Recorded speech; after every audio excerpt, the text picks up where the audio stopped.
Welcome students. पिछली video में हमने सीखा था कि केमिकल इक्वेशन क्या होती है और उसको बैलेंस कैसे करते हैं। बैलेंस करने के लिए हमने हीट एंड ट्रायल मेथड वाला तरीका हमने अपनाया था। आज हम उसी केमिकल इक्वेशन को शॉर्ट ट्रिक के द्वारा बैलेंस करेंगे। तो हमारी जो इक्वेशन थी उसको हम सबसे पहले लिखते हैं वर्ड इक्वेशन के रूप में। फेरस प्लस में वाटर हमें प्राप्त हुआ फेरोफेरिक ऑक्साइड।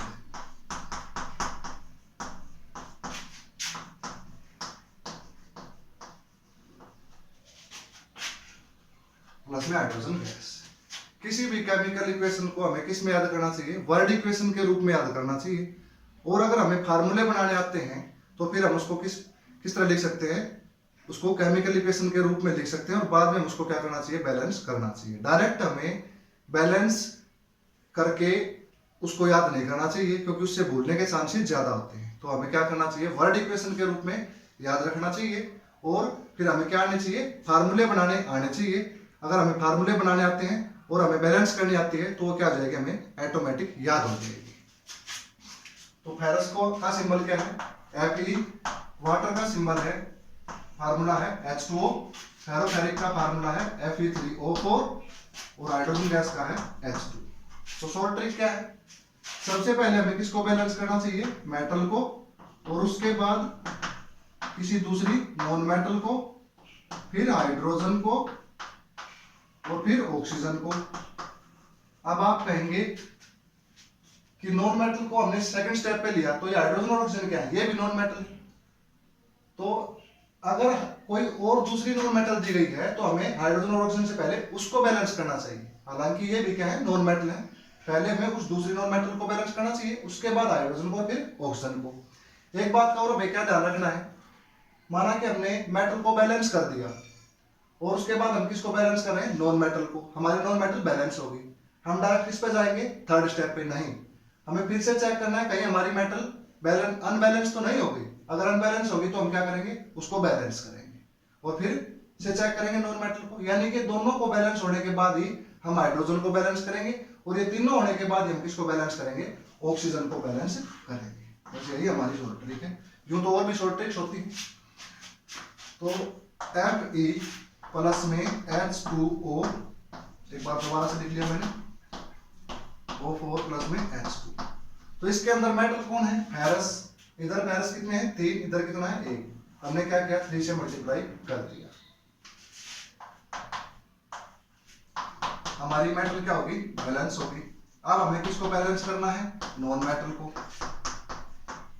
हाइड्रोजन और ऑक्सीजन को छोड़कर कोई दूसरी नॉन मेटल नहीं है। तो अगला नंबर किसका है? हाइड्रोजन का। हाइड्रोजन इधर भी 2 है और इधर भी 2 है। ये तो ऑलरेडी बैलेंस है। तो हमें किसको बैलेंस करना है? ऑक्सीजन। तो ऑक्सीजन के इधर कितने एटम है? 1 और इधर कितने हैं? 4। तो हमने यहाँ पर क्या किया? 4 से मल्टीप्लाई कर दिया। आपको याद होगा हमने एक बात सीखी थी कि हमें मॉलिक्यूलर फार्मूले में चेंज नहीं करना और हमें किससे मल्टीप्लाई नहीं करना? फ्रैक्शनल नंबर से हमें मल्टीप्लाई नहीं करना। यानी कि 4 की मल्टीप्लाई हम यहाँ नीचे नहीं करेंगे, हम कहाँ करेंगे? सामने करेंगे। अब इस 4 की मल्टीप्लाई H2 के साथ भी है और O के साथ भी। तो O यहाँ पर कितना है? 1 1 4 जा 4 और ये कितने हो गए? 2 4 जा 8। अब क्या होगा? दोबारा से हाइड्रोजन पहले बैलेंस था, अब क्या हो गया? अनबैलेंस हो गया। तो हाइड्रोजन इधर कितने हैं? 2 4 जा 8 और इधर कितने हैं? 2। तो हमने यहाँ पर क्या किया? 4 से मल्टीप्लाई कर दिया। अब आप देखिए सभी एटम्स बैलेंस हैं। तो 3 Fe3 यानी कि 3 ही एटम इधर है और 3 ही एटम इधर है। ऑक्सीजन के 1 4 जा 4 O4 4 दोनों तरफ, ऐसे ही 2 4 जा 8 2 4 जा 8, यानी कि हाइड्रोजन भी क्या हमारा? बैलेंस है। ये क्या था? हमारा शॉर्ट तरीका था बैलेंस करने का। और लेते हैं एक एग्जांपल।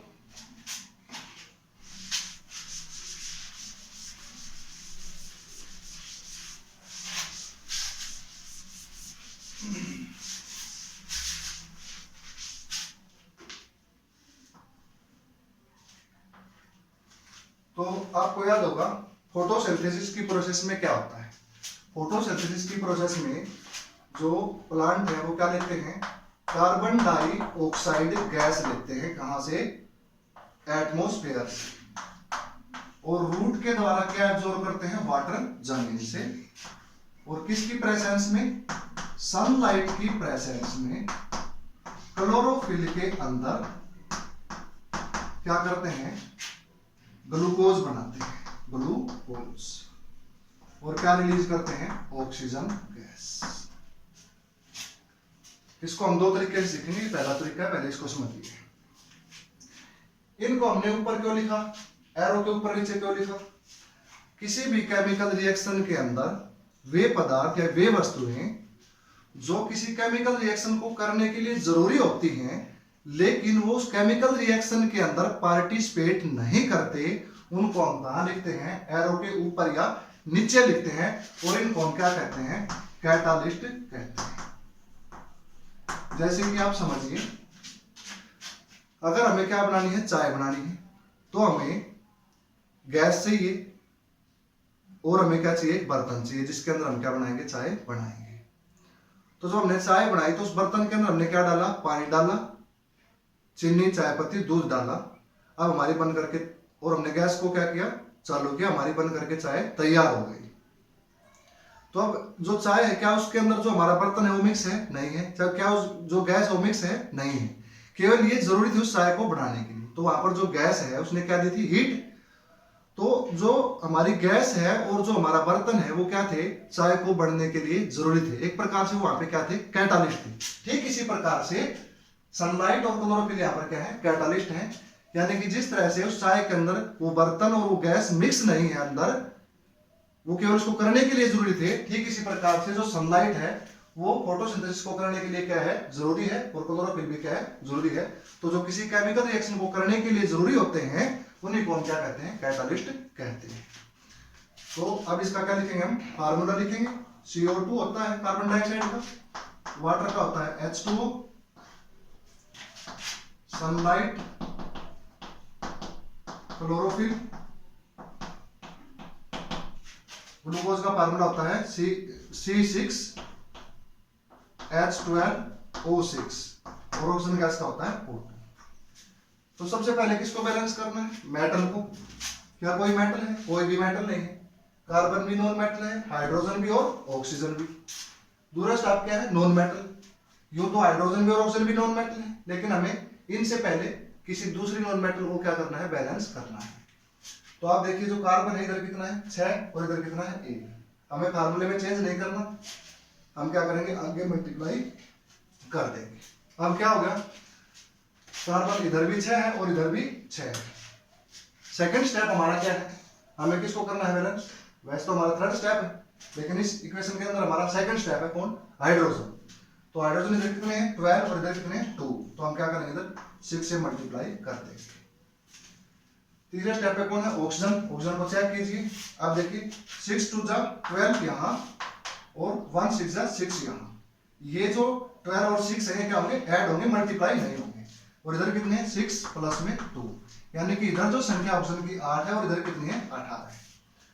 तो हम क्या करेंगे, ऑक्सीजन को बैलेंस करने के लिए मल्टीप्लाई करेंगे। कहाँ मल्टीप्लाई करेंगे, यहाँ मल्टीप्लाई करेंगे, आगे नहीं करेंगे, क्योंकि आगे अगर हम मल्टीप्लाई करेंगे तो कार्बन और हाइड्रोजन अगेन क्या हो जाएंगे, अनबैलेंस हो जाएंगे। तो यहाँ पर मैं कितने से मल्टीप्लाई करूं, 6 से, तो यहाँ पे कितना आ जाएगा, 12 आ जाएगा। और ये कितना होगा, इधर भी 6 प्लस में 12 18 होगा, इधर भी 18 होगा, और हमारी केमिकल इक्वेशन क्या हो गई, बैलेंस हो गई। तो एक तो ये थी हमारी फोटोसिंथेसिस की केमिकल रिएक्शन।